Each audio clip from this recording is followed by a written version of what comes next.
오늘 설교는 창세기 30장 전체를 다 읽어야 합니다만 내용이 길어서 뒷부분만 읽었습니다.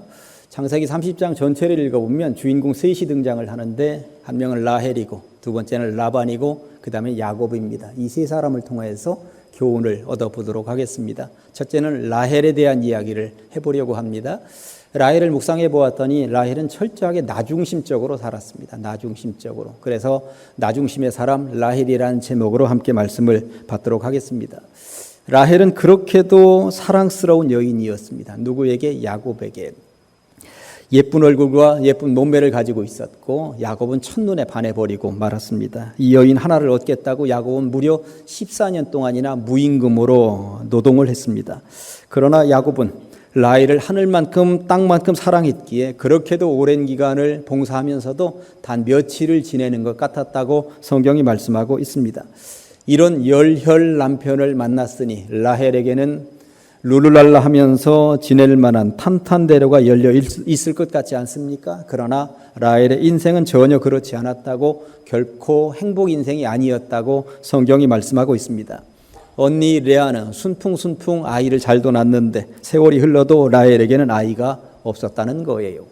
30장 1절을 보니까 라헬이 자기가 야곱에게서 아들을 낳지 못함을 보고 그의 언니를 시기하여 야곱에게 이르되 내게 자식을 낳게 하라. 그렇지 아니하면 내가 죽겠노라.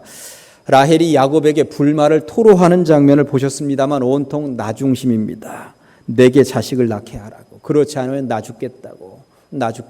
나 좀 살려달라고. 이렇게 나에 대한 이야기를 하고 있습니다. 이런 말을 듣는 야곱으로서도 난감하기 이를 데가 없었을 것입니다. 야곱도 사람인데 어떻게 신의 영역까지 올라가서 내 마음대로 할 수가 있겠습니까? 마음대로 안 되는 거예요. 인류 최초의 인간은 아담과 하와입니다. 아담과 하와 부부에게도 첫 아이가 생겼습니다. 이 장면을 창세기 4장 1절은 이렇게 말씀하고 있습니다. 아담이 그의 아내 하와와 동침하며 하와가 임신하여 가인을 낳고 이르되 내가 여호와로 말미암아 득남하였다 하니라. 언뜻 보기에 이 말은 굉장히 믿음이 특별한 고백처럼 보입니다. 그런데 자세히 또 원어적으로 따져서 읽어보면 전혀 그렇지 않다는 것을 알 수 있습니다. 중간에 여호와로 말미암아 이 말은 참 좋은 말이고 하나님이 나에게 선물 주셨습니다. 그러는 것 같지만 내가 여호와로 말미암아 득남하였다 할 때 주인공은 나예요. 내가 득남하였다 하니까 이렇게만 하기에는 조금 쑥스러우니까 그 중간에 여호와로 말미암아 이 말을 살짝 집어넣은 것입니다. 그러니까 여호와 하나님 수고 10%, 내 수고 90%, 이 고백이 내가 여호와로 말미암아 득남하였다 이 말 속에 담겨 있다고 하는 것입니다. 더군다나 아담과 하와가 첫 아이를 낳고 이름을 가인이라고 지었는데 가인이라고 하는 이름에는 창조하다, 만들다 이런 뜻이 내포되어 있다라고 하는 것입니다. 결국 가인이라고 하는 이 아들을 내가 창조했다, 내가 만들었다 이런 의미를 담고 있는 것입니다. 카스토라고 하는 저명한 구약학자는 이런 말을 했습니다. 오늘 본문에서 아담과 하와가 내가 여호와로 말미암아 득남하였다라고 하는 이 말의 뜻은 원어에 가깝게 해석을 해보면 하나님이 천지 만물을 창조하셨듯이 나도 창조한 것 한번 보십시오 이런 의미였다는 것입니다. 굉장히 교만한 의미가 여기에 담겨 있는 것이죠. 사실 아담과 하와의 몸에서 나온 가인이라고 하는 이 아이는 지구 땅덩어리가 생긴 이래 여자의 몸에서 태어난 첫 아이입니다. 아담과 하와는 하나님이 만드셨는데 그런데 여인의 몸을 통해서 태어난 가인이 첫 번째 아닙니까? 그러니 이게 자부심을 가질만 하기도 했고요. 나 이런 여자야 라고 얘기를 할 수도 있었겠구나 하는 생각이 드는 것입니다. 그러다 보니 하와는 하나님만 창조하셨습니까? 보십시오. 나도 창조했습니다. 이렇게 말을 할 수도 있었겠구나 하는 생각이 드는 것입니다. 그러나 아무리 그렇다고 하더라도 자신의 첫 출산을 하나님의 창조와 빗대어서 거의 똑같은 수준으로 올려놓는 모습은 너무 교만이었겠구나 하는 것입니다. 그래서 그랬는지 내가 창조했다고 내가 만들었다고 뻐기던 그 아들 가인이 무슨 짓을 벌였는지 우리는 너무나도 잘 알고 있습니다. 가인은 동생 아벨을 죽입니다. 최초의 살인이 벌어졌던 것이죠. 내가라고 하면서 나중심적으로 살았던 것에 대한 결과물이 그런 것이 아니겠는가 하는 생각을 해보았습니다.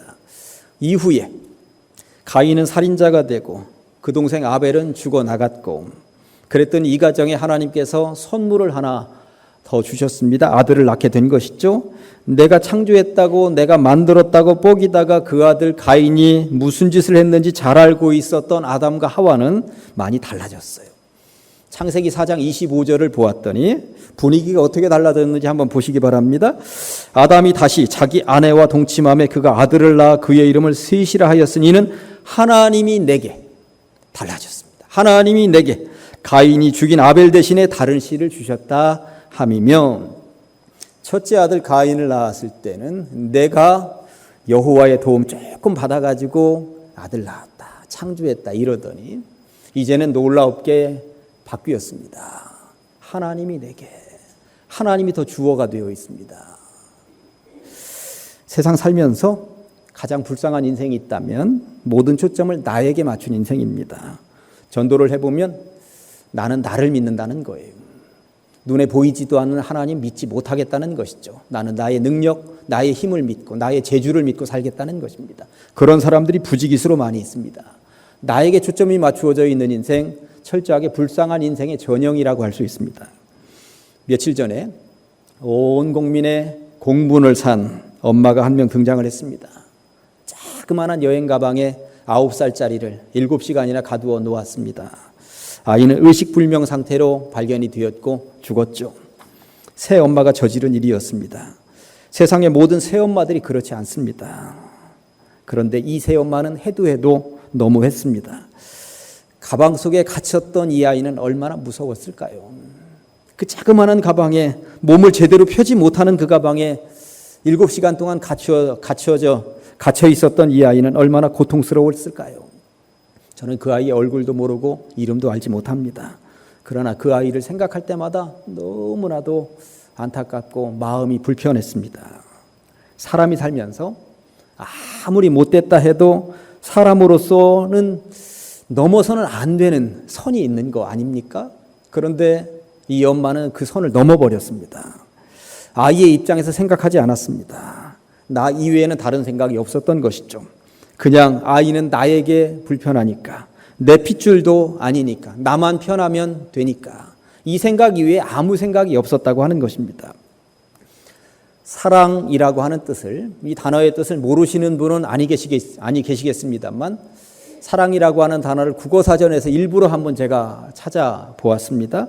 다른 사람을 애틋하게 그리워하고 열렬히 좋아하는 마음, 또 다른 뜻은 다른 사람을 아끼고 위하며 소중히 여기는 마음이라고 되어 있습니다.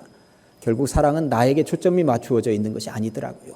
사랑은 너에게, 그 누군가에게, 다른 사람에게 초점이 맞추어져 있고 그 사람을 위하고 그 사람을 보듬고 그 사람을 품어주고 나보다 그 사람을 더 낮게 여기고, 이것이 사랑이구나 하는 것입니다. 라헬이 오죽 답답했으면 그랬겠습니까마는 그럼에도 불구하고 라헬의 평소 모습을 보면 철저하게 나중심이었습니다. 언니가 눈에 들어오지 않았고요. 나중심이었습니다. 야곱이 눈에 들어오지 않았고 나중심이었습니다. 라헬은 마지막에 죽어가기 직전에도 야곱의 속을 아주 득득 긁어놓고 죽어갑니다. 나만의 인생을 사는 사람, 라헬 같은 사람들의 주변에 있는 사람들은 누구나 다 힘들 수밖에 없습니다. 두 번째 사람을 보실까요? 라반입니다. 라반은 철저하게 물질 중심의 삶을 영위하며 살았습니다. 라반은 야곱의 외삼촌이죠. 야곱의 어머니 리브가의 오빠입니다. 그리고 지금 현재 라반은 야곱의 장인어른입니다. 그런데 외삼촌이면서 장인어른인 이 양반은 조카요 사위인 야곱에게 있어서 이웃사촌만도 못한 존재입니다. 평생을 속입니다. 속인다는 표현은 좀 순화된 표현이고요. 아주 가지고 놉니다. 가지고 놀아요. 라반은 야곱이 결혼할 때부터 해서는 안 될 일을 했습니다. 작은 딸 라헬을 사랑해서 7년 동안 무임금으로 봉사를 했으면 라헬을 줬어야죠. 그런데 라헬이 아니라 첫날 밤을 자고 났더니 언니 레아가 들어와 있습니다. 왜 이렇게 하셨습니까? 물었더니 대답이 뭐였습니까? 이근동의 전통은 언니보다 동생을 더 시집 보내는 일이 없다. 네가 라헬을 정말 가지고 싶으면 7년 동안 무임금으로 더 봉사해야 된다라고 하는 거였습니다. 이런 장면을 통해서 라반의 됨됨이를 알 수가 있습니다. 처음부터 말을 했어야죠. 처음부터 그렇게 속이면 안 되는 거 아닙니까? 더군다나 사위로 들어오는 사람인데 그런 사람을 그렇게 속여서 무려 14년간이나 무노동, 무임금으로 그렇게 봉사하도록 만들었다라고 하는 것. 아무튼 야곱은 라반의 집에서 14년을 살았습니다. 그동안 부인 넷을 얻었고요. 아들 11명, 딸 1명 얻었습니다. 물론 마지막 한 명의 아들은 나중에 이제 얻게 됩니다. 이렇게 오랜 세월이 흐르다 보니 야곱은 이제 고향 땅으로 돌아가야 되겠다 하는 생각을 가지게 됩니다. 고향 땅에는 아버지 이삭과 어머니 리브가가 아직도 살아 계십니다. 결혼도 했고 자식들도 얻었으니 어르신들 돌아가시기 전에 이 처자식들 한번 보여드려야 되겠다 하는 생각이 왜 아니 들겠습니까? 야곱은 라반에게 어렵게 입을 열죠. 떠나겠노라고, 그러니 가게 해달라고 말을 하는 것입니다. 그랬더니 라반이 뭐라고 하느냐 하면 27절과 28절을 보면 라반이 그에게 이르되 여호와께서 너로 말미암아 내게 복 주신 것을 내가 깨달았노니 네가 나를 사랑스럽게 여기거든 그대로 있으라. 또 이르되 네 품삯을 정하라. 내가 그것을 주리라. 야곱이 처자식을 데리고 떠나겠다 하니 당장 발등에 불이 떨어진 사람은 라반이었습니다. 왜냐하면 그 당시에 목축사회였기 때문에 야곱이 데리고 있는 이 자식들은 이게 대단한 노동력인 거예요. 야곱의 자식들 지금 14년 동안 거기 있었으니 10살 이쪽 저쪽의 아이들이 버글버글한 것입니다. 서너 살만 되면 아이들이 부지깽이 같은 이 나무 토막 하나 들고 양들을 이리저리 몰고 다닐 수 있는 세상이 그런 목축사회였습니다. 그런데 야곱과 더불어서 그 많은 노동력이 일시에 떠난다라고 하니 이거 완전 무임금으로 이제까지 써먹었는데 어디서 이런 일꾼들을 돈 주고 다시 데려온단 말인가. 라반으로서는 상상도 할 수 없는 일이었습니다. 밥만 먹여주고 잠만 재워주면 그 이상 더 이상 줄 것 없는데 떠나겠다 하니 당장 큰일이 난 것이죠. 라반이 야곱을 인정하는 장면 보셨습니까? 너 때문에 내가 복을 받았다고, 너 때문에 내가 부자가 되었다고. 그런데 네가 떠나다니 안 된다. 너 내 곁에 좀 있어야 되겠다. 그러니 앞으로는 품삯도 주겠다. 앞으로는 품삯도 주겠다라고 하는 이 말을 통해서 그동안 14년 동안 한 푼도 안 줬구나 하는 것을 우리는 분명히 알 수가 있는 것입니다. 이게 야곱이 대답을 하는데요. 쉽게 보내줄 삼촌이 아니라는 것을 사전에 알고 있었던 것 같죠. 당연히 알죠. 그러다 보니까 어떻게 대답해야 할지도 미리 준비해 온 것 같습니다. 31절과 32절입니다. 라반이 이르되 내가 무엇을 내게 주랴. 야곱이 이르되 외삼촌께서 내게 아무것도 주시지 않아도 나를 위하여 이 일을 행하시면 내가 다시 외삼촌의 양떼를 먹이고 지키리이다. 오늘 내가 외삼촌의 양떼에 두루 다니며 그 양 중에 아롱진 것과 점 있는 것과 검은 것을 가려내며 또 염소 중에 점 있는 것과 아롱진 것을 가려내리니 이 같은 것이 내 품삯이 되리이다. 무슨 말일까요?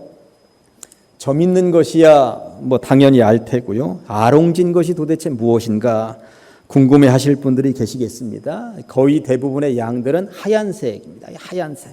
하얀 양들 순결해 보이고 참 예뻐 보이고 좋죠. 또 염소들은 대부분 하얀색이거나 검은색 염소입니다. 저희 시골 마을은 검은색 염소를 어릴 때부터 제가 길렀던 기억이 있습니다. 하얀 염소도 있습니다. 그런데 이에 비해 아롱졌다라고 하는 말은 흰색과 검은색이 뒤섞였다라고 하는 말이에요. 이게 지금 아롱졌다라고 하는 것입니다. 라반이 이제부터는 품삯을 주겠다 했더니 야곱이 머리를 굴려서 짜낸 내용이, 협상하는 내용이 무엇이냐면 세상의 보편적인 상식으로는 도저히 이해할 수 없는 내용이었습니다. 삼촌, 하얀색이든 검은색이든 단색으로 되어져 있는 것은 당연히 삼촌의 몫입니다. 그러나 양이나 염소들 중에 아롱진 것, 점이 있는 것만 저에게 주시면 됩니다. 대신 지금 현재 눈에 보이는 이 양이나 염소들 가운데 아롱진 것, 점이 있는 거 보이지만 이거는 삼촌 가져가십시오. 앞으로 태어나는 녀석들 중에서 아롱진 것, 점이 있는 것, 그것만 제가 가지겠습니다. 라고 협상 제안을 했다라고 하는 것이죠. 이런 제안을 받고 라반의 머리가 빨리 굴러갔습니다. 이런 정도면 내가 별로 손해볼 게 없을 것 같은데 하는 생각이 번쩍 들었습니다. 사실 저도 양떼들이 널려 있는 곳에 가봤습니다만 양들은 거의 하얀색입니다. 아롱진 것 찾기는 쉽지 않습니다. 10% 정도 될까 말까 합니다. 그냥 하얀색입니다. 염소들도 그렇습니다. 그냥 검은색이거나 하얀색입니다. 아롱진 것 찾기는 쉽지 않습니다. 어차피 양이나 염소는 단색이고, 그리고 아롱진 것은 별로 태어나지도 않을 것이니 야곱 저 녀석이 어떻게든 수를 써서 해보려고 한다 하지만 저 녀석에게 돌아갈 몫이 별로 안 되겠구나 하는 생각이 들었습니다. 라반이 이제 그 위에 행동으로 옮기는데 라반도 참 대단합니다. 부정적으로 대단합니다. 34절부터 36절까지 봅니다.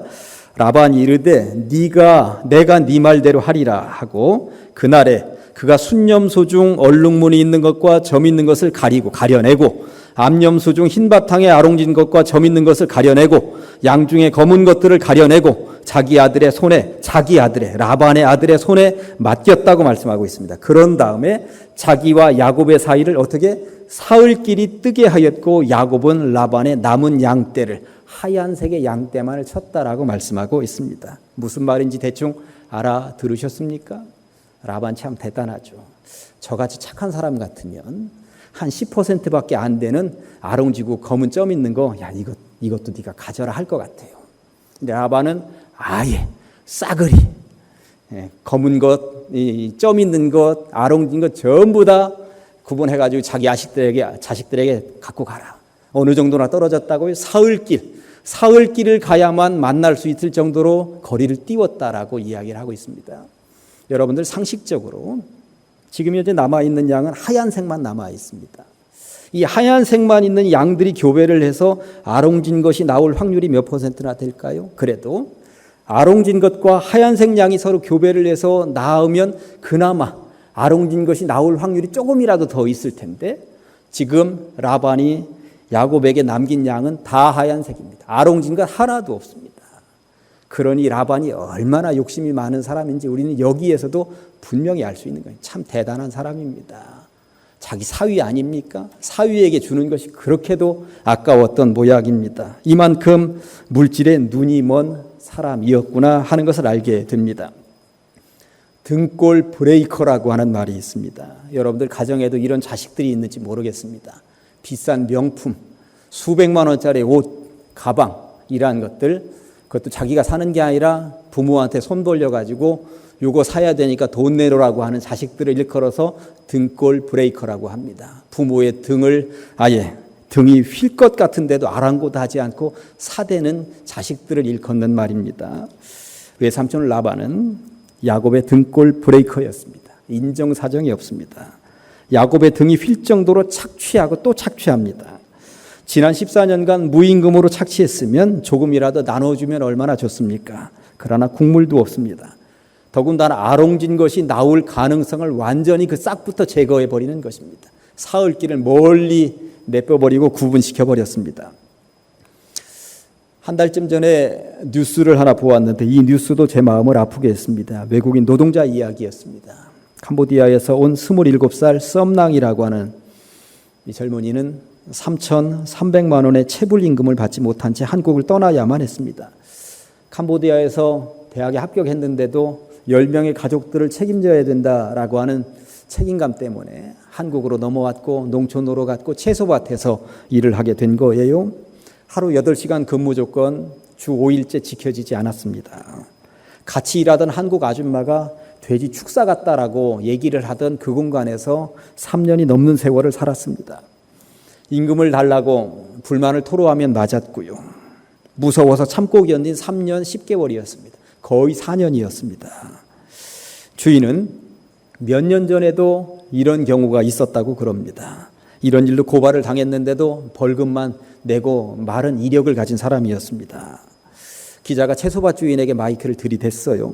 마이크를 들이댔다고 하는 것은 더군다나 이 앞에 카메라도 있다고 하는 것은 이게 뉴스에 나온다는 이야기 아닙니까? 그럼에도 불구하고 방송에 나온다는 사실을 모르지 않을 텐데도 밀린 임금을 줄 의향이 전혀 없다는 것입니다. 벌금 조금 내고 말겠다는 거예요. 3,300만 원 체불임금 안 주고 벌금 한 2,300만 원 내고 끝이랍니다. 그러니 벌금 내고 끝이에요. 등골 브레이커. 이 전형적인 사례입니다. 이런 사람들이 이 나라 대한민국에 아직도 많이 있다라고 하는 것 아닙니까? 국격을 떨어뜨리는 행위들입니다. 라반. 지난 14년 동안 그렇게 착취하고 무임금으로 봉사시키고 그리고 자기는 거부가 되었는데 끝까지 야곱 도와주지 않습니다. 물질 중심의 사고에서 탈피하지 못하는 것입니다. 첫 번째 인물 나 중심의 사고를 가지고 있는 라헬에 대해서 살펴보셨습니다만 라헬이 왜 저 모양이 되었겠는가? 결국 이 아버지 라반 때문에 그렇게 잘할 수밖에 없었는가 보다 저는 생각을 해보았습니다. 이제 오늘의 주인공 세 번째 사람 만나보실까요? 야곱입니다. 야곱은 절대적으로 하나님 중심의 사람이었습니다. 오늘 본문의 야곱은 굉장히 신앙적입니다.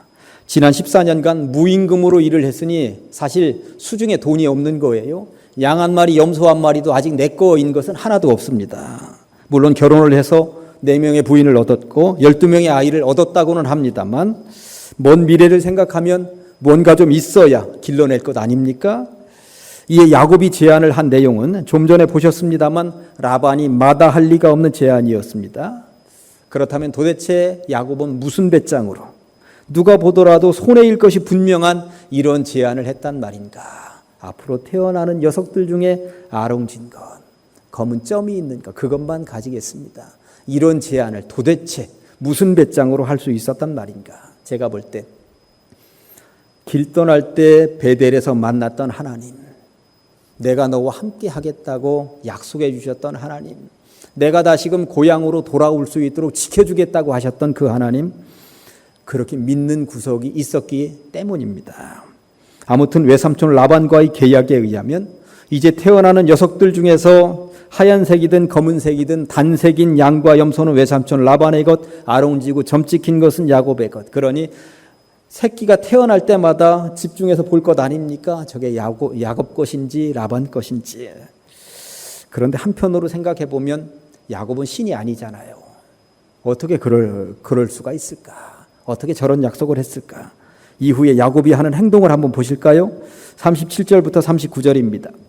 야곱이 버드나무와 살구나무와 신풍나무의 푸른 가지를 가져다가 그것들의 껍질을 벗겨 흰 무늬를 내고 그 껍질 벗긴 가지를 양떼가 와서 먹는 개천의 물구 위에 세워 양떼를 향하게 하며 그떼가 물을 먹으러 올 때에 새끼를 베니 가지 앞에서 새끼를 뱀으로 얼룩얼룩한 것과 점이 있고 아롱진 것을 낳았다고 성경이 말씀하고 있습니다.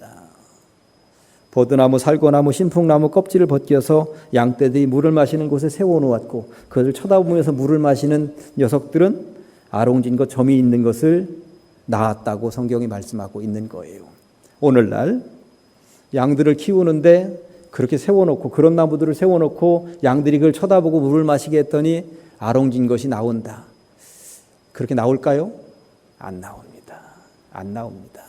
과학적인 근거가 전혀 없는 이야기입니다. 그렇다면 야곱은 왜 이런 행동을 했을까요? 그리고 야곱은 이런 행동을 했는데 왜 그런 행동을 한 그런 현장에서 이런 양들이 아롱진 양들이 탄생을 했을까요? 이건 과학적으로 해석할 수 있는 내용이 아니죠. 오늘 본문이 아니라 오늘 본문 뒤에 이어지는 창세기 31장이 그 정답을 가지고 있습니다. 창세기 31장 8절과 9절을 보면 그가 이르기를 점 있는 것이 내 삭시 되리라 하면 온 양떼가 낳은 것이 점 있는 것이요 또 얼룩무늬 있는 것이 내 삭시 되리라 하면 온 양떼가 낳은 것이 얼룩무늬 있는 것이니 하나님이 이같이 그대들의 아버지의 가축을 빼앗아 내게 주셨느니라. 아멘. 하나님이 하셨다는 것입니다. 사람으로 할 수 있는 것은 아니에요. 하나님이 하셨다라고 하는 것이죠. 하나님의 지시를 받아서 말도 안 되는 일이지만 그리했다는 것입니다.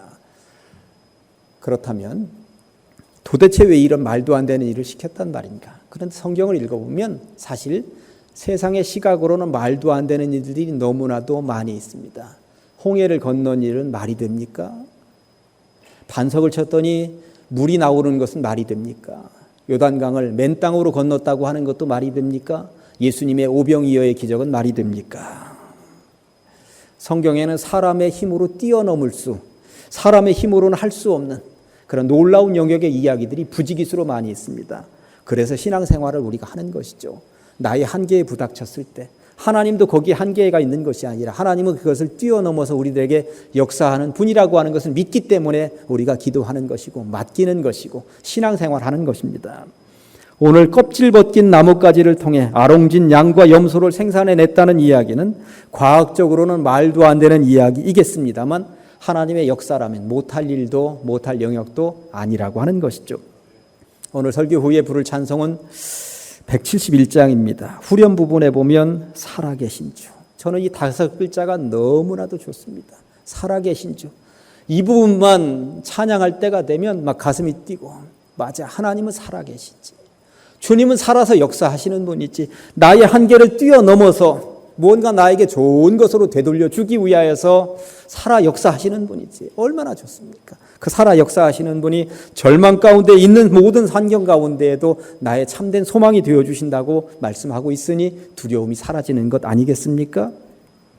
아마 모르긴 몰라도 야곱은 이렇게 나뭇가지를 꺾어서 껍질을 벗겨 물가에 세우며 기도했을 것입니다. 외삼촌 라반의 밑에서 지난 14년 동안 절망적인 세월을 보냈지만 참된 소망이 되어주시는 살아계신 주님을 의지하고 믿음으로 여기까지 걸어왔습니다. 인도하실 줄로 믿습니다. 역사하실 줄로 믿습니다. 확신을 가지고 하나님의 응답이 분명히 있을 것이라고 기도했던 것이죠. 그랬더니 하나님께서 응답해 주셨습니다. 43절에 보니까 이에 그 사람이 매우 번창하여 양떼와 노비와 낙타와 나귀가 많아졌다고 말입니다. 이제 말씀을 정리합니다. 나 중심으로 사는 사람들이 많은 세상입니다. 또 물질 중심으로 사는 사람들이 많은 세상입니다. 그러나 성경은 거듭거듭 하나님 중심으로 살라고 말씀하고 있습니다. 예수님은 마태복음 6장 33절에서 너희는 먼저 그의 나라와 그의 의를 구하라. 그러면 나머지는 그냥 덩달아서 오는 것이다 라고 말씀해 주고 계신 것입니다. 부디 비옵기는 오늘 야곱 같으시기를, 그렇게 하나님 중심으로 살아가시기를 주님의 이름으로 간절히 축원합니다. 기도하십니다. 하나님 아버지 감사합니다. 야곱의 이야기를 통하여 교훈 얻게 하시니 감사합니다. 라헬처럼 나 중심으로 사는 사람들이 많은 세상 속에서 이기적인 사람이 아니게 하여 주시옵소서. 라반처럼 재물 중심으로 사는 사람들이 많은 세상 속에서 물질의 노예가 되지 않도록 하여 주시옵소서. 야곱처럼 어떤 어려움 속에서도 믿음이 변치 않게 하시되 주님을 신뢰하는 그 믿음으로 이겨내게 하여 주시옵소서. 예수님의 이름으로 기도합니다. 아멘.